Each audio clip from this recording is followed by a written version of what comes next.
පාකිස්තානයේ සහ පාකිස්තාන පාලනය සතු කාශ්මීරයේ ත්‍රස්තවාදී යටිතල ව්‍යුහයට පහර දෙමින් අද දින සින්දූර මෙහෙයුම නැතිනම් ඔපරේෂන් සින්දූර දියත් කළ බව ඉන්දියාව ප්‍රකාශ කළා. මේත් සමග ඉන්දීය පාකිස්තාන යුද්ධයක් ඇතිවනු බවට පෙරනිමිති දකින්න ලැබෙනවා. මේ ප්‍රහාරයෙන් ළමුන් ඇතුළු 8 දෙනෙකු මිය ගිය බව පාකිස්තානය ප්‍රකාශ කරනවා. ප්‍රහාරයේදී ඉන්දිය ගුවන් හමුදාවට අයත් ගුවන් යානා 5ක් සහ ඩ්‍රෝන යානයක් බිම හෙළූ බවද පාකිස්තානය ප්‍රකාශ කළේය. ඉතින් මේ කාශ්මීර ආරවුල යනු ඉන්දියාව සහ පාකිස්තානය අතර භූමිය පිළිබඳව පවතින ගැටලුවක්.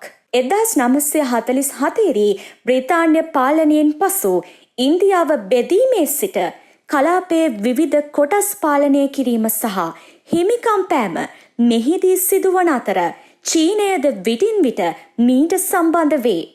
ඔබ මේ දකින්නේ එම යුද ගැටුම් ඇතිවන ප්‍රදේශයයි.